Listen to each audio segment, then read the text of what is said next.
Hey, my name is Mark, and I just wanted to take a few minutes and talk about some what I would consider unique things that I have been experiencing since my robotic prostate removal surgery. It's been just a couple days beyond 3 weeks since my procedure, and I have experienced some things in my recovery process and even in my diagnosis that I had not seen on other videos or blogs. And I just wanted to share these things as a way to inform and be a help to those who are going through similar experiences.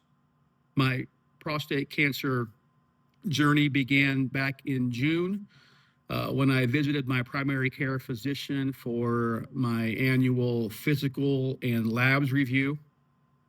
Everything was great on my labs. At that time, my PSA was only at 3.8. And for years, my PSA has kind of remained steady and hovered between 2.5 and 3.5.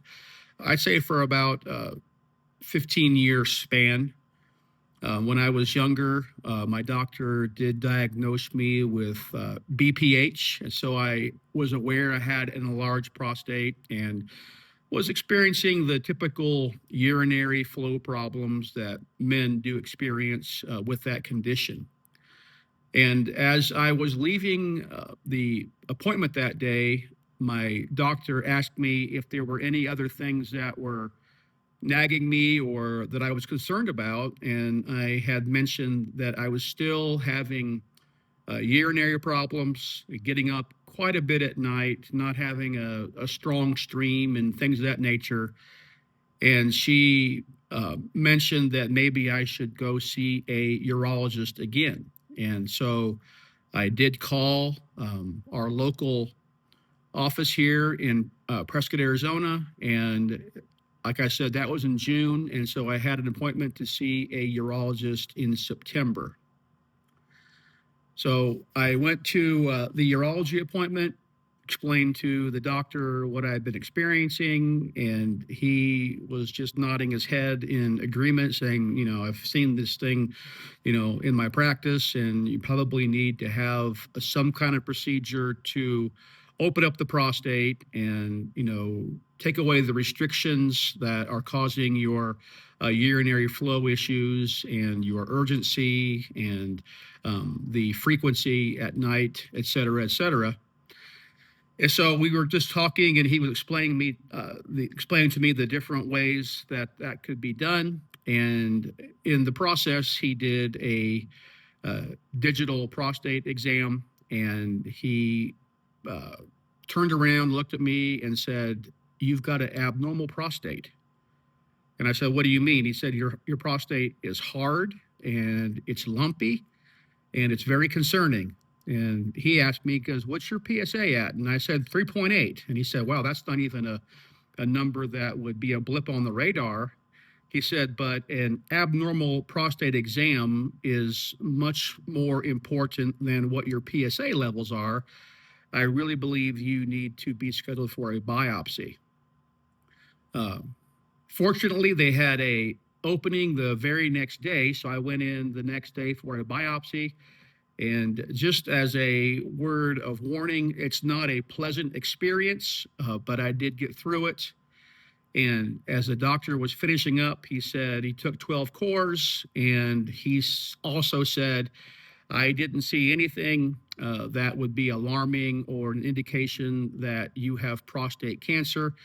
I really feel like we're going to schedule you for that prostate." He called it roto-rooting procedure to open up the pathway for you to be able to uh, get back to a normal level of urination. I said, "Great." Well, we got our pathology results a week later, and I was informed that I did have prostate cancer. Catching it early, the Gleason score was only at 7. And he said, "You do have prostate cancer, and so we can't do that other procedure. I really recommend that you read this book." And this book was by Dr. Patrick Walsh. and it's called A Guide to Surviving Prostate Cancer. And it is a very thorough treatment of the disease and the options that you have. It's almost 600 pages, but it is, to me, the best book that I had read, even through all the blogs and vlogs that I had waded through. It really treated the subject matter very, very well. Now, Dr. Walsh leans towards prostatectomy as treatment number one, but he does cover the multitude of options that you do have.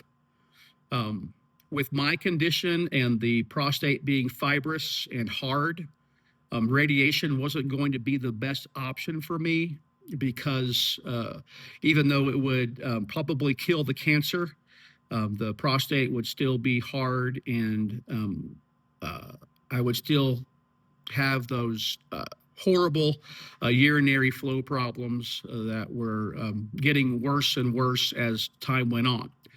So we did our research, my wife and I, and we found a surgeon, urologist down in the Phoenix area. And it's Dr. Kevin Bigelow. His office is Ironwood Urology in Phoenix. And we scheduled a consultation with him, and I was able to get my surgery on the calendar the day before Thanksgiving. And so we showed up at the hospital early, 5 a.m. that morning, and went through all the registration and the pre-op. It was at Chandler Regional Hospital, and the care team there was absolutely amazing. We have zero complaints or issues at all. From my understanding, the procedure went as Dr. Bigelow had thought that it would, without a hitch, and woke up in recovery with a pretty good amount of pain, and that was quickly abated with a dose of fentanyl. And after I was dosed, I slept for 4 more hours in recovery, and then I went up to my room to spend one night in the hospital. Of course, you wake up and you have a new device in your body called a catheter. My first experience of that. But that was, one of the things that must be done to allow the healing process to continue. And Dr. Bigelow scheduled me for catheter removal and my post-op appointment 8 days later. We drove down to Chandler again, had the catheter removed. And that experience, it wasn't as bad as I was expecting. Just a minimal amount of discomfort for just a moment. And as soon as the catheter is out, everything kind of feels normal again. There is some stinging when you do urinate, but that is absolutely normal from what I have been told. So we were making the drive back home to Prescott, and stopping every 30 minutes or so just to walk and get around and to keep moving. And I did notice some leakage, which was to be expected, but not a large amount, not to the point where it was soaking my depends or anything like that. I did urinate a couple of times that day. I was drinking water as the doctor had told me to do, and everything was going pretty well. I did notice that my stream was very, very weak, and I thought, maybe tomorrow it will be better. But I went to sleep that night, and about 11 p.m. I woke up with this intense pain in my lower abdomen, and I got up and tried to urinate, and nothing would come out. Just maybe a couple of drops, and that was it.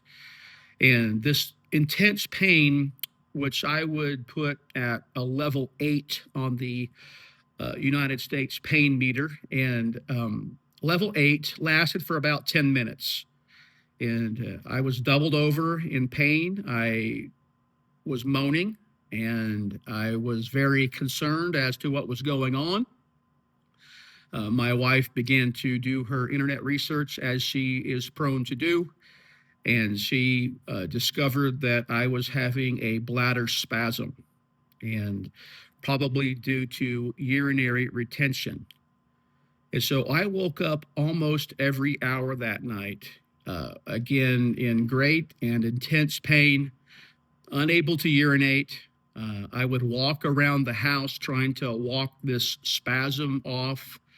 I tried a warm bath that did not come up to my stitches, my incisions. I tried some breathing exercises. I tried some quiet sleep music to try to calm things down so that I would be able to urinate, but nothing was helping. And I woke up about 6 or 7 times that evening, again, with this very intense pain. So the morning comes, we call Ironwood Urology, and they're very concerned. They said, "You're probably in urinary retention. You need to come to our office ASAP." Well, it's a 2-hour drive. And with the pain that I was in and the uncertainty, we just didn't feel like we could make that drive. It wouldn't be a real possibility for us. So they recommended that we go to the emergency room at our local hospital. And it was there that I received catheter number 2. And I will tell you, as soon as the catheter was in place, I had instant relief. No more pain, no more pressure.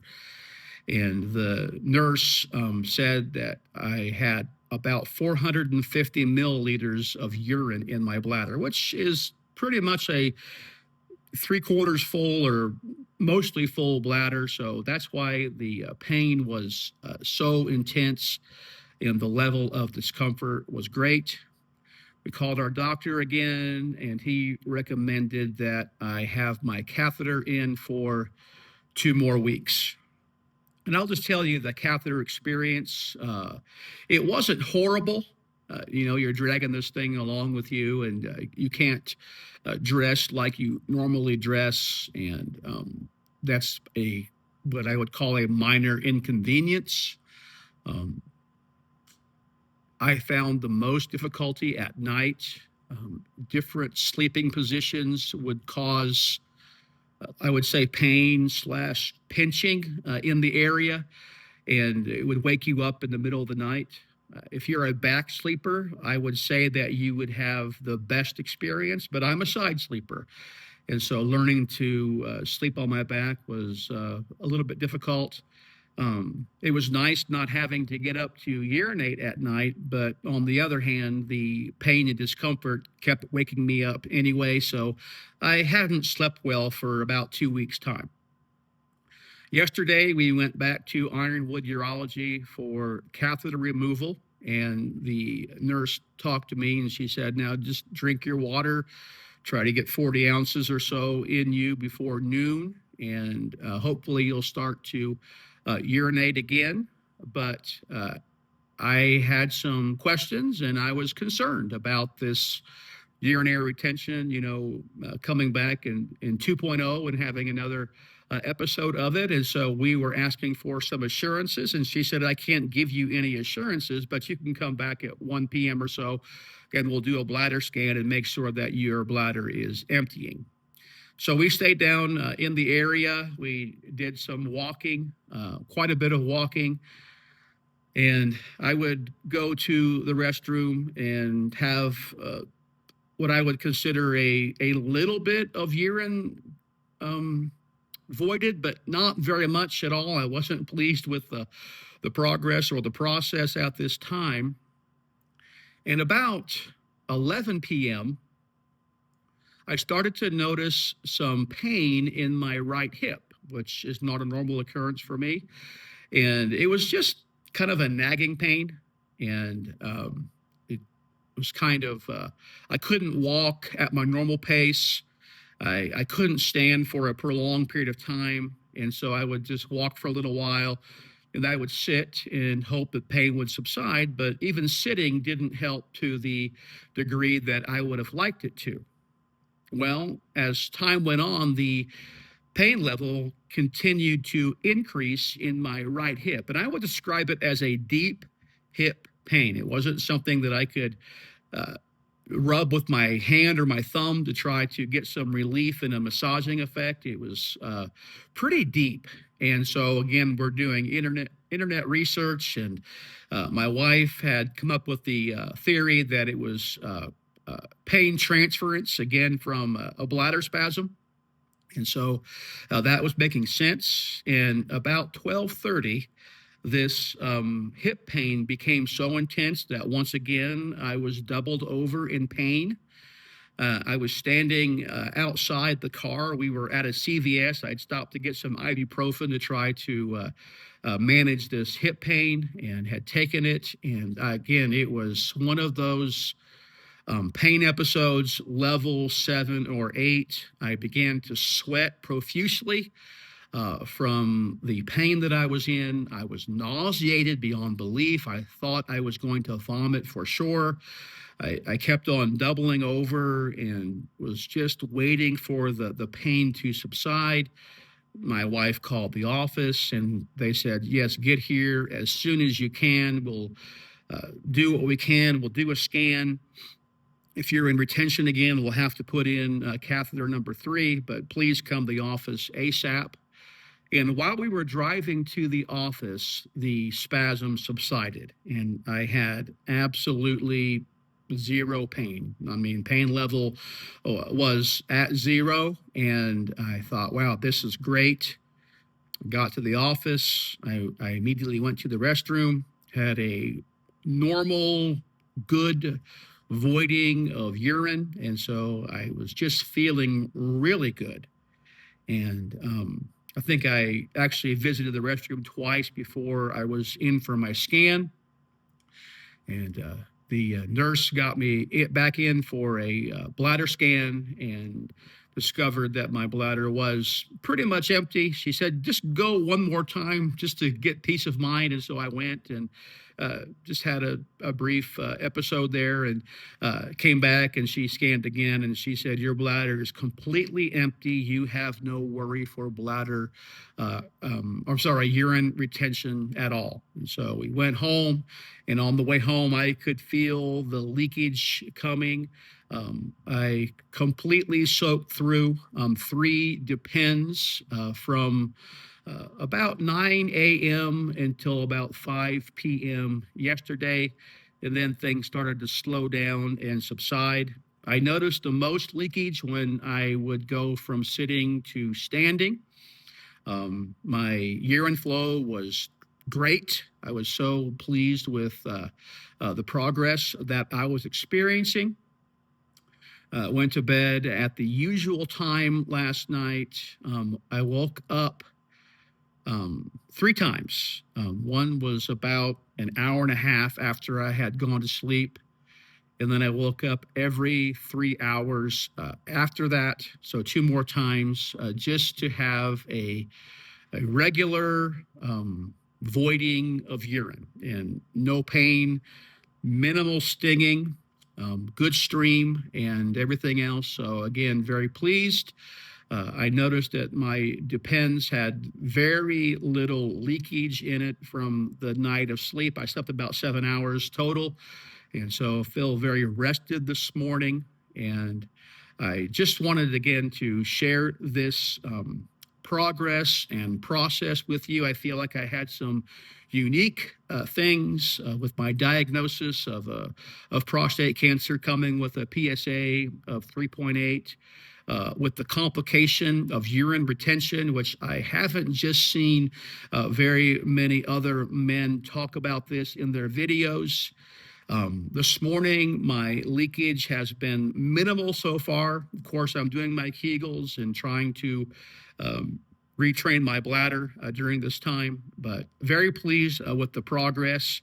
I'm not planning on doing a video series, but if something else does come along, and when my bladder and continency returns to normal, I may do a follow-up video just to give you all some other news and updates on my progress. And so again, this is just a video to be a help to you all, and I do hope that you do find it to be helpful and encouraging.